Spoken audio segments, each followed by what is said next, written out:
We're going to talk about this workplace bullying case that went all the way up to the court level. Right. So to ease our minds, this particular person was found guilty. A senior manager at a local credit cooperative lost a wrongful termination suit that he lodged after he was fired for workplace bullying. So the plaintiff was a senior manager 부장 level person at a KFCC. We commonly know that as 새마을 금고. So he was reported for workplace bullying back in March of 2023 by his subordinate. Here's a list of what the manager has done, and we'll say he has done because he was found guilty. Okay. Number one, ask the subordinate employee to see his personal bank account. I don't know. And then when he saw the amount, said, "Are you poor?" Oh, yeah. I'm telling you, there's a list. Okay. And then when the subordinate employee filed for vacation days or when they were going to lunch, which is every day, the senior manager, had him shout out, like military style, "Yes, sir, I want to go. Yes, sir, I'm hungry." Or "Yes, sir, I want to eat." And then when the employee made a mistake, the manager had the employee go into a small space between the desks in a document room. So basically giving him a time out. To a full-grown adult at work. To a full-grown adult at work. The employee was apparently even beaten by the senior manager because a different employee had used his or her vacation days. What? We're very confused as to why. I mean, obviously, this person we're not on the same frequency. Yeah. Ordered other employees to not talk to this particular person. Also, the senior manager got into his car, drove his car right in front of the employees as if to hit them. And he stopped, obviously. This man has issues. Right. Yes. So a lot of charges here. The senior manager explained to the company headquarters, number one, he was just worried about his subordinate employees' personal financials. Yeah. The shouting, "Sir, I want to go on vacation. Sir, I want to go to lunch," that was to teach him basic manners. Where? In what? Anyways. And he also thought that the employees, regarding the car incident, would move if they saw a car barreling towards them. So the central headquarters fired him. He filed a wrongful termination suit. He's like, "I didn't do anything wrong. I shouldn't have gotten fired." Yeah. Thankfully, at least from what I could see, at least every other person in this story, including the judge, the supervisor at the local employment office, everybody else was in their right mind. And this is a important legal issue, which is why I'm bringing it here. The plaintiff said that the statements from the employees, the evidence is not credible because, it was a he said situation, that there was no objective evidence of bullying. However, the court said that the employees were all consistent in their statement. And they said the statements in a very detailed manner. They were factual, and their statements corroborated each other. So again, consistency was key. Yes. The court also ruled that the employees experienced psychological suffering, and one person even had to quit because of this guy. The court said it is reasonable and justified for such repeated, prolonged bullying and excessive and intentional actions to result in termination. I know a lot of people were getting hot and bothered. Right. Happy ending, though. Yes, I mean, it's relatively. Justice was served. Justice. He got fired. Yeah, but the thing is, you said one person quit, and think about all the trauma that those people went through. Ugh. Okay. There is outrage in Greece against this Adidas ad. So what is going on? So Greece is taking legal action against Adidas for how the Acropolis, Acropolis was portrayed in the company's ad, in an ad campaign. So the Acropolis of Athens is a major landmark. It's where civilization, where democracy bloomed. Yes. It's an ancient citadel of buildings. In this ad, which you can see, you have a big drone show portraying Adidas shoes, and it's portrayed over the Acropolis, but the shoes go on to, quote unquote, kick.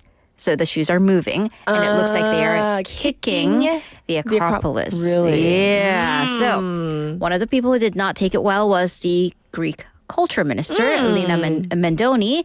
And she said in an interview that the show used the sacred site for commercial purposes without the permission from the culture ministry. By the way, Greece has very tight controls over what can or cannot be filmed on or around the Acropolis, including a couple weeks ago, Greece dismissed a request by very famous director Yorgos Lanthimos to film scenes of his upcoming movie On the Hill because they said it was not compatible with the ancient Greek monument and its symbols. So the minister argued that it went against a national law for the protection of antiquities and said that a lawsuit has already been filed.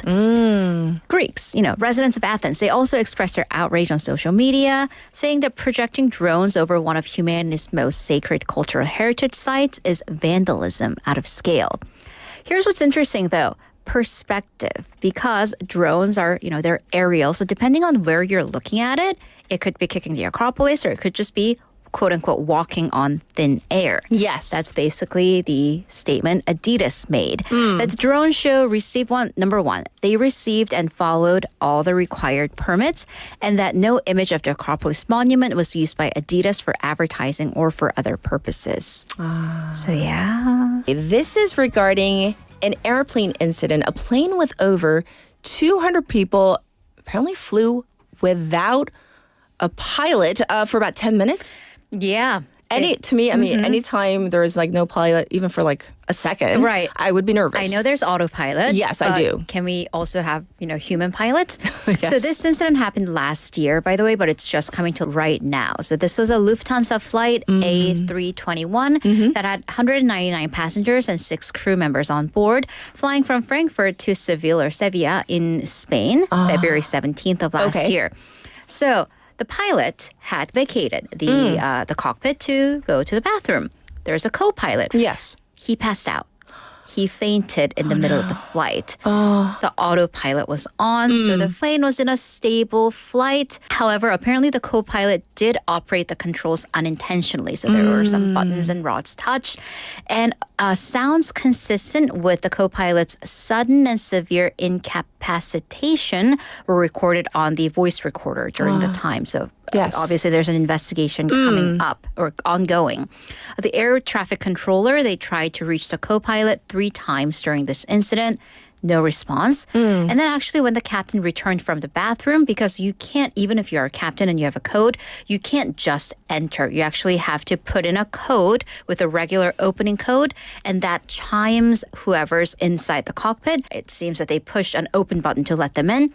No response, obviously, because he was passed out. Sure. So the pilot tried the code 5 different times, tried to communicate through the cockpit via the intercom. Since there was no response, thankfully, there's an emergency access code, which he typed in to take controls of the aircraft again. I see. So we need to know what happened to the co-pilot. Right. So he's okay. He received first aid from the crew member, and apparently there was a doctor on board. So he received first aid and regained consciousness.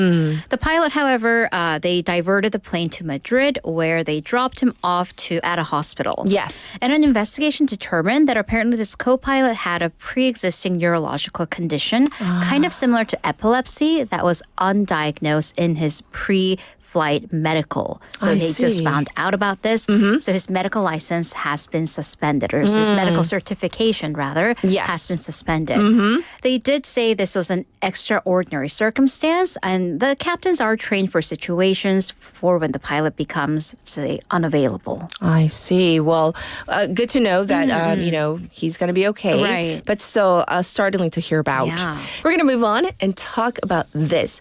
We have not... This again. I was like, are we talking about this again? COVID-19. So there's been a resurgence of COVID figures across Asia. And we are in the year 2025. And we are in Asia. But we are seeing big COVID spikes across Asia.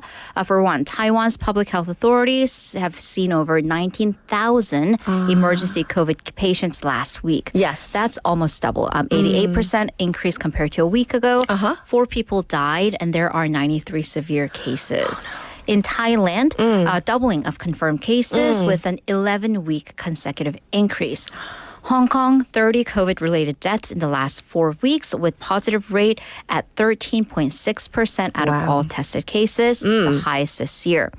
Moving on and on, China and Singapore seeing huge cases as well. So experts are looking at, kind of obvious reasons, opening of borders, people traveling in and out, and low vaccination rate as cause for resurgence.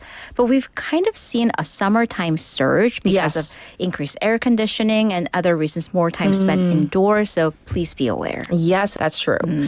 And as this is happening, the World Health Organization recently adopted the first ever pandemic treaty. Right, to kind of help us better prepare for whatever COVID what might come next, because the thing is pandemics do happen. So member states of the World Health Organization, or the WHO, they voted overwhelmingly to pass and adopt this first pandemic agreement treaty aimed at preventing, preparing, and responding to any future pandemics. Yes. And it took, because again, COVID-19, year 25, took 3 years of negotiations. And I say voted overwhelmingly because the U.S. did not attend the meeting, with U.S. President Donald Trump seeking to pull the country out of the WHO. That's right. But in any case, the global health authorities said that the agreement is a victory for public health. It lays out a framework for preventing pandemics from even starting, boosting surveillance of animals, and then responding effectively once pandemics do happen.